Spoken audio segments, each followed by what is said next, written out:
Back to news. నిత్యం ప్రజలకు అందుబాటులో ఉంటూ భద్రాచలం అభివృద్ధిలో తనదైన శైలిలో ముందుకు పోతున్నారు భద్రాచలం ఎమ్మెల్యే తెల్లం వెంకట్రావు. భద్రాచలం నియోజకవర్గంలో స్థానిక సంస్థల ఎన్నికల్లో గెలిపే లక్ష్యంగా ముందుకు వెళ్తామంటున్న భద్రాచలం ఎమ్మెల్యే తెల్లం వెంకట్రావుతో మా ప్రతినిధి దేవేందర్ ఫేస్ టు ఫేస్.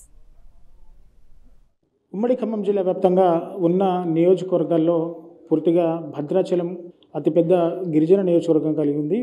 ఆ నియోజకవర్గం నుంచి కూడా ఎమ్మెల్యేగా తెల్లం వెంకట్రావు పార్టీ బాధ్యతలు కొనసాగిస్తున్న పరిస్థితి కనబడుతుంది. సో పూర్తిగా భద్రాచలం నుంచి 5 గ్రామ పంచాయతీ విలీనమైనప్పటికీ భద్రాచలంలో అభివృద్ధి పనుల్లో నిత్యం నియోజకవర్గంలో ప్రజలకు అందుబాటులో ఉంటూ ప్రజలకున్న సమస్యలు తీర్చడంలో ముందుంటారు ఆ ఎమ్మెల్యే. సో ప్రస్తుతం మన దగ్గర భద్రాచలం ఎమ్మెల్యే తెల్లం వెంకట్రావు గారు మనకు అందుబాటులో ఉన్నారు. ఒక్కసారిగా మనం సార్తో మాట్లాడి మరిన్ని విషయాలు తెలుసుకుందాం. సో సార్ నమస్తే, welcome to mega 9 TV. Sir పూర్తిగా ఏజెన్సీ నియోజకవర్గ ప్రాంతము కొంత మావోయిస్టు ప్రభావిత ప్రాంతంగా కూడా ఉంటుంది. ఇక్కడ ఎమ్మెల్యేగా బాధ్యతలు చేయాలంటే కొంత కష్టంతో కూడుకున్న పని కాబట్టి ఆ నియోజకవర్గంలో అభివృద్ధి పనులు ఏ విధంగా ముందుకు పోతున్నాయి, ఆ నియోజకవర్గంలో ఇంకా జరగాల్సిన అభివృద్ధి పనులు ఏమేమి ఉన్నాయి సార్? మెగా 9కి టీవీకి ప్రత్యేకంగా ధన్యవాదాలు తెలుపుకుంటూ, గత 10 సంవత్సరాలుగా జరిగిన అభివృద్ధి వాస్తవంగా భద్రాచలం నుంచి వెంకటాపురం వరకు చాలా అభివృద్ధి వెనుకబడిపోయి ఉండాలి. గతంలో అనేక ప్రభుత్వాలు ఉన్న భద్రాచలంని ఒక పవిత్రమైన దేవాలయంగా చూస్తూనే మన తెలంగాణ వచ్చిన తర్వాత చాలా వరకు భద్రాచలంని వదిలేసేమే అనుకోవాలి. ఒక విధంగా చూడాలంటే దాని తర్వాత భద్రాచలం అభివృద్ధిలో చేయాలన్న ఒక ఆలోచనతో ప్రజలందరికీ ఎన్నికలు వెళ్ళిన తర్వాత భద్రాచలం మీరన్నట్టుగా ఆదివాసీ గిరిజన ప్రాంతం, దాదాపుగా 70% గిరిజన ప్రాంతం ఇది. దీన్ని అభివృద్ధి చేయాలంటే చాలా కష్టతరం. మీరు అన్నట్టుగా అటుపక్క వచ్చేసరికి రెండు మండలాలేమో మన ములుగు డిస్ట్రిక్ట్లో ఉన్నాయి, 5 పంచాయతీలనేమో ఆంధ్రాలో ఉన్నాయి, మిగిలిన టౌన్ వచ్చేసరికి భద్రాచలంలో ఉంది.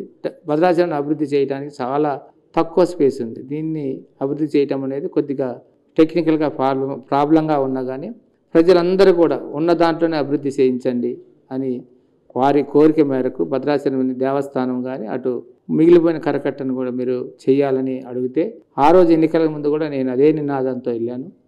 భద్రాచలంని దేవాలయాన్ని అభివృద్ధి చేస్తాను, మిగిలిపోయిన కరకట్టను కట్టడం వల్ల ఈరోజు సీజన్ చూస్తాను. ఈరోజు 53 అడుగులు గోదావరి వాటర్ పెరగడం జరుగుతుంది. అలానే 2022లో వస్తే దాదాపుగా భద్రాచలం సబ్మెర్జ్ అవ్వడం జరిగింది.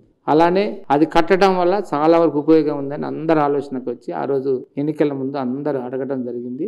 అటు సుభాష్ నగర్ కాలనీ కానీ అదేవిధంగా శాంతినగర్ కాలనీ కూడా చాలా వరకు ఆ 2022లో మునిగిపోయింది. మనం ప్రత్యేకంగా చూసాం 2004 తర్వాత మళ్ళీ 2022 తర్వాత మళ్ళీ అలాంటి విపత్తు చూసాం.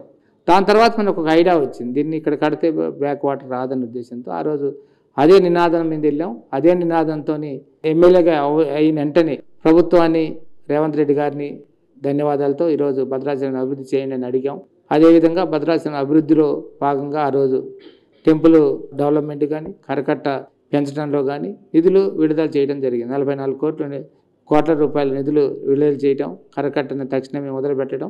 ఇప్పుడు అప్రోచ్ రోడ్డు మిగిలిపోయింది. అంతా దాదాపుగా 75% అయిపోయింది. ఇంకా రోడ్డు వేయవలసింది. రోడ్డును కూడా మనం దాన్ని డిజైన్ కొరకు సెంట్రల్ గవర్నమెంట్కి వెళ్ళి త్వరలోనే అది కూడా అయిపోతుంది. ఇంకా బ్యాక్ వాటర్ అనేది చాలా వరకు విపత్తు తగ్గుతుంది. అలానే భద్రాచలంకి వచ్చేసరికి దేవస్థానం అడిగారు. ఈరోజు ఎవరు చేయని విధంగా ఈరోజు గౌరవ ముఖ్యమంత్రి గారి ఆశీస్సులతో, రెవెన్యూ మంత్రి గారి ఆశీస్సులతో, అటు తుమ్మల నాగేశ్వరరావు గారి ఆశీస్సులతో, డిప్యూటీ సీఎం గారి ఆశీస్సులతో, ఎందుకంటే ఈ నియోజకవర్గం మన ఉమ్మడి ఖమ్మం జిల్లాలో 3 మంత్రుల ఆశీస్సులతో, గౌరవ ముఖ్యమంత్రి గారి ఆశీస్సులతో భద్రాచలం డెవలప్మెంట్ చేయాలి.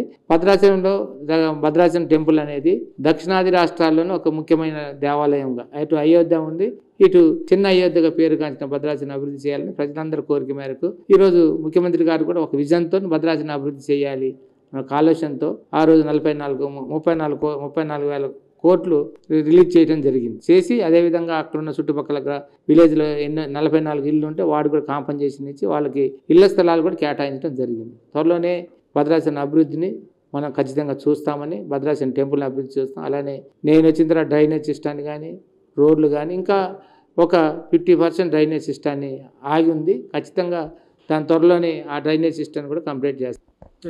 చూశారు కదా, పూర్తిగా భద్రాచలం నుంచి ఆంధ్రప్రదేశ్లో కలిసిన 5 గ్రామ పంచాయతీలను మళ్ళీ తీసుకొచ్చి భద్రాచలం గ్రామ పంచాయతీలో విలీనం చేయడంలో ఎమ్మెల్యేగా నా వంతు బాధ్యత నా కర్తవ్యాన్ని నేను విస్మరించను. ఖచ్చితంగా విలీన గ్రామ పంచాయతీలని భద్రాచలంలో తీసుకొచ్చి కలిపి భద్రాచల రామాలయాన్ని కానీ అలాగే భద్రాచలం నియోజకవర్గ అభివృద్ధిలో నా మార్క్ నేను చూపిస్తానని చెప్పేసి కూడా ఎమ్మెల్యే గారు చెప్తున్న పరిస్థితి కనబడుతూ ఉంది.